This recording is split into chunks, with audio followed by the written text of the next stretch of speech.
ప్రియమైన వాళ్ళరా, ప్రభువైన యేసుక్రీస్తు నామములో ఈ యొక్క ఉదయకాల సమయాన మీ అందరికీ నాకు హృదయపూర్వక వందనాలు తెలుపుకుంటున్నాను. ఈ రోజంతా కూడా మీరు చేయబోయే అన్ని విషయాల్లో దేవుని హస్తము మీకు తోడయ్యుండి మీకు జయాన్ని కలుగజేయునుగాక. ప్రియులరా, ఇప్పుడు ఒక వచనాన్ని మనం చదువుకుందామండి. యోహాను సువార్త 20వ అధ్యాయము 18వ వచనం నుంచి మనము ఒక సంఘటన చూస్తున్నామండి.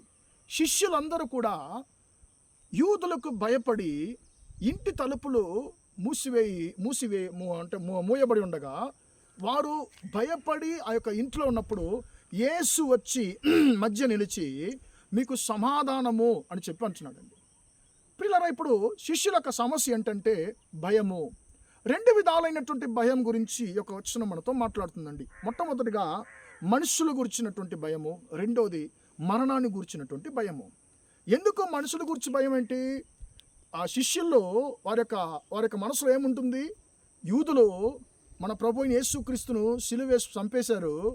ఇప్పుడు మనమందరం ఆయనతో ఉన్నాం కాబట్టి మేము కూడా బయటికి వెళితే మా ముఖాలంతా కూడా బాగా గుర్తు కాబట్టి మమ్మల్ని కూడా మరుసటి దినాన్నే 11 మందికి 11 సిలువల్లో మమ్మల్ని వారు చంపేస్తారు అని చెప్పి భయపడి వారు ఆ యొక్క ఇంటిలోనే వారు తలుపులు మూసుకొని ఉన్నారండి.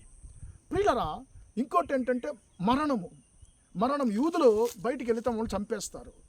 అప్పుడు ఈ రెండు విషయాలైనటువంటి భయం గురించి ప్రియులరా వారు భయంతో నిండి ఉన్నారు. ఇలాంటి రెండు విధాలైనటువంటి భయంతో నిండి ఉన్నప్పుడు యేసు వచ్చి వారి మధ్య నిలిచి ఆయన అంటున్నాడు మీకు సమాధానము అంటున్నాడండి.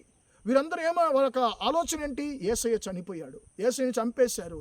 కానీ ఆ యొక్క చంపబడినటువంటి యేసయ్య మరణాన్ని గెలిచి తిరిగి లేచి సమాధానకర్త అయి అన్నిటి మీద జయం పొందుకున్నటువంటి ఒక దేవుడిగా ఆయన వారి మధ్య వచ్చి నిలిచి ఉన్నాడు. ప్రియమైన దేవుని బిడ్డలారా, ఆ రోజు యేసయ్యని చూసిన వెంటనే వారి యొక్క భయాలంతా కూడా మారిపోయాయి. వారి యొక్క భయమంతా కూడా సంతోషంగా మారిపోయింది. ఈరోజు నువ్వు దేని గురించి భయపడుతున్నావు? ఏ సంగతులు నిన్ను భయపెడుతున్నాయి? ఎక్కువగా నీ జీవితంలో మనుషుల భయము నీకుందా? లేకుంటే మరణాన్ని గురించి భయపడుతున్నావా? నీ సమస్యల గురించి భయపడుతున్నావేమో. మరణాన్ని గెలిచి తిరిగి లేచినటువంటి పునరుద్ధరణ అనేటువంటి యేసయ్య ఆయన అంటున్నాడు నీకు సమాధానము అని అంటున్నాడు. ప్రియమైన దేవుని బిడ్డలారా, అన్నిటిని గెలిచి తిరిగి లేచినటువంటి దేవుడు నీకు సమాధానం ఇవ్వడానికే ఆయన నీ మధ్య ఆయన ఉన్నాడు. ఆయన అంటున్నాడు, నా కుమారుడు, నా కుమార్తె, నువ్వు భయపడద్దు, నేను సమస్తాన్ని జయించినటువంటి దేవుడు, నేను నీతో ఉన్నాను, నేను నీకు సమాధానం కలుగజేస్తాను.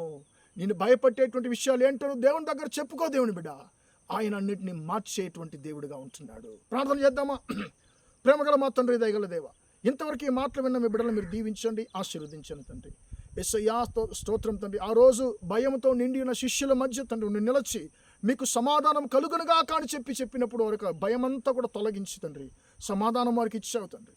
అలాగనే మా సహోదరులు తండ్రి ఎలాంటి భయాలతో ఉన్నారో తండ్రి, వారి భయాలన్నింటినీ కూడా తొలగించి వారికి సమాధానాన్ని దయచేయమని ప్రార్థిస్తున్నాము. యేసు నామములో ఈరోజంతా కూడా మా సహోదరులు చేసే అన్ని విషయాల్లో మీ హస్తము తోడుండి వారికి జయాన్ని కలుగజేయమని యేసు నామములో అడిగి వేడుకుంటున్నాను తండ్రి. ఆమేన్, ఆమేన్, ఆమేన్. ప్రియులారా, దేవుడు మిమ్మల్ని దీవించి ఆశీర్వదించును గాక.